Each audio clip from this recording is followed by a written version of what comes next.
11.400.000. Esse é o número de postos de trabalho que o Brasil tem hoje no serviço público.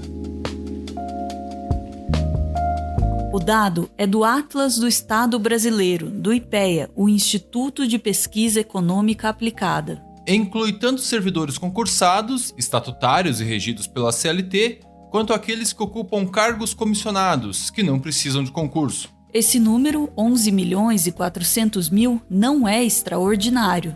Em 2017, 12,1% da população ocupada brasileira trabalhava no setor público. Proporcionalmente, mais gente do que em países como Alemanha, Coreia do Sul e Japão. O percentual era menor, no entanto, do que a média dos países que compõem a OCDE, a Organização para a Cooperação e Desenvolvimento Econômico, onde estão as maiores economias do mundo. À frente do Brasil ficavam países de tradição reconhecidamente liberal, como Estados Unidos e Reino Unido, e também a França. Os líderes desse ranking, muitas e muitas cabeças à frente, são os países que rotineiramente também registram os maiores índices de desenvolvimento humano: Noruega, Dinamarca, Suécia e Finlândia. Não procede, portanto, a velha ladainha sobre inchaço da máquina pública, que não raro vem acompanhada de informação distorcida, meio no contrabando. A máquina consome quase 50% do que produzimos. Com nosso trabalho, nosso suor, nossa dedicação. Isto significa que trabalhamos quase todos os dias para engordar a máquina. Aceitamos os privilégios da máquina. Tem políticos que trabalham para aumentar a máquina porque sabem que depois a máquina irá trabalhar para eles. Precisamos de um país empreendedor que gere empregos e riquezas. Só vamos conseguir isto se reduzirmos o tamanho da máquina. Máquina, máquina, máquina. Até parece que o sujeito está falando de uma entidade espectral. Na comparação internacional, a coisa muda um pouco de figura para o Brasil quando o assunto são os gastos com o funcionalismo. De acordo com o Banco Mundial, em 2015, a massa salarial dos funcionários públicos custou ao país cerca de 13,1% do PIB. Na França e nos Estados Unidos, para ficar em duas comparações que a gente já fez, esse percentual ficava em 12,9% e 9%, respectivamente. O mesmo Banco Mundial, porém, diz que a totalidade dos funcionários públicos brasileiros ganha em média salários só 8% maiores do que os trabalhadores que desempenham funções semelhantes no setor privado. É um acréscimo menor do que a média de outros 53 países analisados pelo órgão, que dá ganhos de 21% a mais aos funcionários públicos. Essa ideia genérica de que todos os funcionários públicos brasileiros são marajás está longe, mas bem longe mesmo da verdade. O funcionalismo teve um aumento de 50% acima da inflação, tem estabilidade de emprego, tem aposentadoria generosa, tem tudo. O hospedeiro está morrendo. O cara virou um parasita, o dinheiro não chega no povo e ele quer aumento automático. Dentro do serviço público, há uma gigantesca desigualdade salarial. Metade dos servidores, por exemplo, ganha menos de R$ 2.700 por mês. Varredores de rua, porque sim, na maioria das cidades eles são funcionários públicos, recebem em média R$ 1.600. Um professor de primeira a quarta série, com curso superior, R$ 3.300. Médicos clínicos, R$ 9.800. Discrimina porque a gente, como mexemos com lixo dia a dia, né? Aí o pessoal acha que a gente são bem desvalorizados mesmo, né? Por causa, sei lá, talvez do mau cheiro, o suor, né, do dia a dia. Aí alguns restaurantes, alguns lugares não podemos entrar. O problema mesmo é que, mais ao topo, procuradores de justiça ganham em média R$ 37 mil. A gente vai voltar a falar desses grandes salários daqui a pouco. No Brasil, a cada 100 servidores públicos, 22 são professores. 2 estão ligados a outras funções educacionais e 11 são médicos, enfermeiros ou pertencem a outras profissões ligadas à saúde. Ou seja, saúde e educação correspondem a mais de 1/3 da máquina estatal. Dessa parcela de servidores ligada à saúde e à educação, 2.600.000 pertencem à esfera municipal, Sozinhos, são mais do que o dobro de todo o funcionalismo federal, que totaliza 1.200.000. Ao todo, nos municípios trabalham 6.500.000 servidores públicos, ou 57% do total. Foi a esfera municipal a grande responsável pela expansão do serviço público no Brasil nas últimas 2 décadas. Para o pesquisador Félix Lopes, que ajudou a compilar os dados para o Atlas do Estado Brasileiro, do IPEA, isso reflete uma tendência de descentralização. Ele concedeu no fim do ano passado uma entrevista por e-mail para a agência Aos Fatos. O pesquisador escreveu: O processo de municipalização das políticas públicas, bem como a expansão da demanda por serviços no âmbito municipal, que resulta do simples crescimento populacional, antecede a promulgação da Constituição Federal de 1988, mas a descentralização para os municípios ganhou força com esta. É essa transferência de grande parte das atribuições para entregar e universalizar políticas, sobretudo de saúde, educação e assistência, que explica a maior parte dessa expansão dos vínculos públicos municipais. Os salários desses servidores municipais ficam em média no mesmo patamar daqueles que recebem os seus colegas da iniciativa privada. Já na esfera estadual, os salários são em média 16% maiores. Agora, na ponta mesmo, os funcionários públicos federais chegam a receber quase o dobro do que ganham seus equivalentes na iniciativa privada, 96% a mais. Existe também muita disparidade salarial em relação aos poderes da República, executivo, legislativo ou judiciário. No executivo, por exemplo, estão professores, médicos e policiais. Ali, apenas 25% dos servidores ganham mais de R$5.000 por mês. A professora de português Vera do Egito sai de casa em Duque de Caxias todos os dias antes das 6 horas da manhã.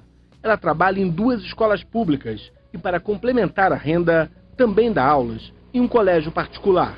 Para conseguir sobreviver, então a gente precisa trabalhar em outras escolas. A partir do momento em que eu opto por estar numa escola particular, completando a minha carga horária, isso acaba acarretando a dificuldade que eu tenho de produzir, fazer um trabalho legal no Estado, de estar trabalhando, preparando um material didático melhor, de render mais, porque quando você sai daqui, eu vou para a minha segunda jornada. No Legislativo estão vereadores, deputados, senadores e seus funcionários. Ali, 35% ganham mais do que R$5.000 por mês.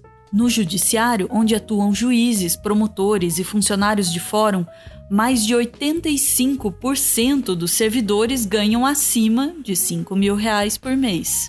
Mas, mesmo no Poder Executivo, algumas carreiras se destacam pela elevada remuneração paga a recém-concursados, como as de delegado da Polícia Federal, auditor fiscal da Receita Federal e advogado da União.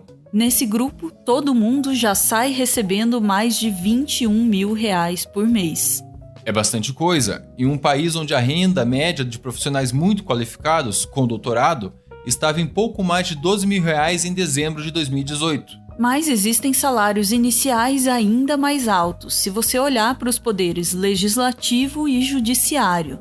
A remuneração mais baixa oferecida hoje para juízes federais no Brasil é de R$32.000, o mesmo salário inicial oferecido pelo Senado Federal aos consultores legislativos. Aliás, se você quiser chamar o Poder Judiciário de a festa da uva dos supersalários, pode chamar. Errado não tá. Nessa casta, os rendimentos indecentes são a regra.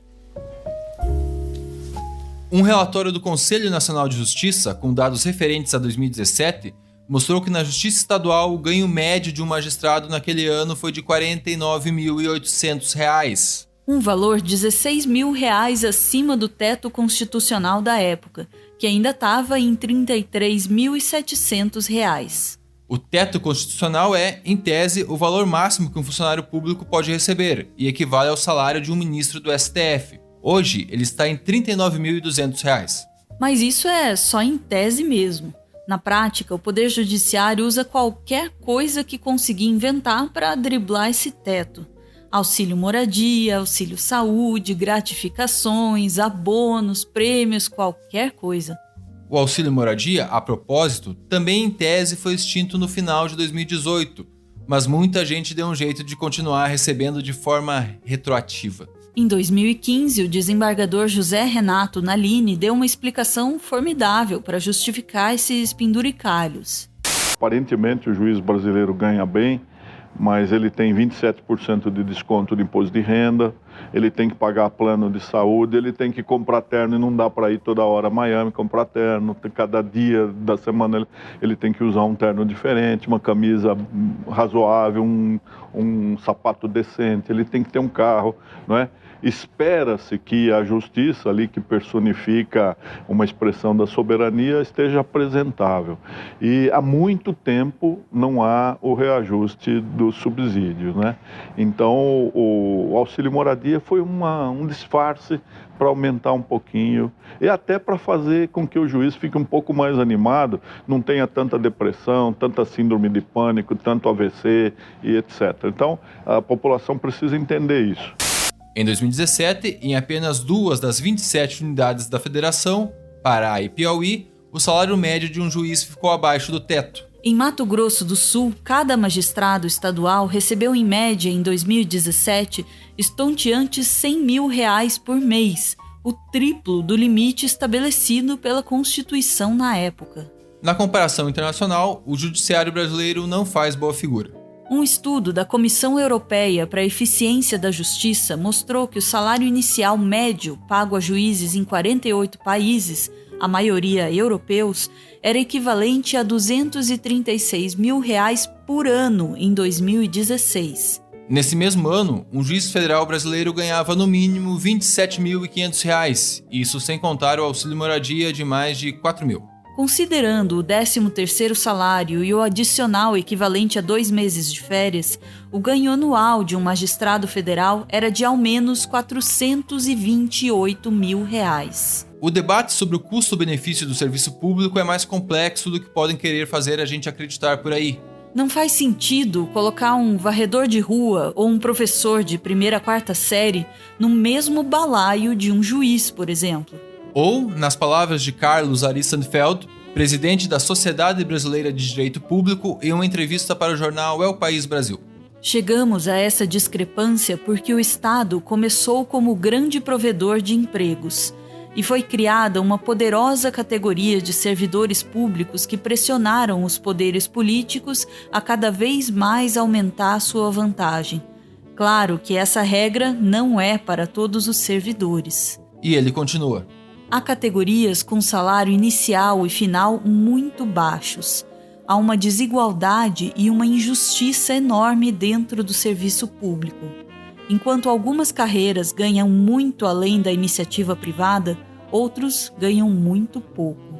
São verdadeiros párias do serviço público. Precisamos corrigir isso. Em resumo, essa briga é lá em cima.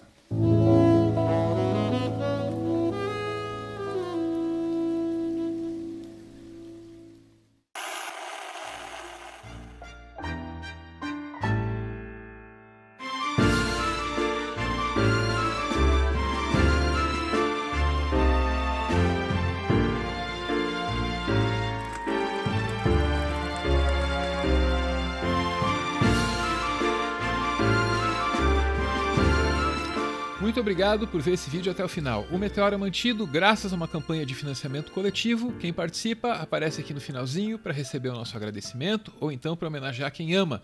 O Moisés prefere uma ajuda aqui para divulgar a página dele, Memoráveis 365.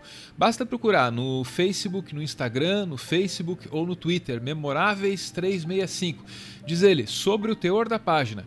O berrante ridículo apto a arrebanhar uma leva de protofascistas suicidas, minha ideia com Memoráveis 365 foi celebrar, sem pretensões e cerimônias, cada data comemorativa que o calendário nos oferece. A simbologia de ter de ficar feliz por um dia específico, aquelas 24 horas simplórias como quaisquer outras, pois essa noção de data ímpar foi a fagulha para montar uma página brindando a imensidão da nossa tragédia. Tá aí na tela, Memoráveis 365. Beijo, gente, valeu!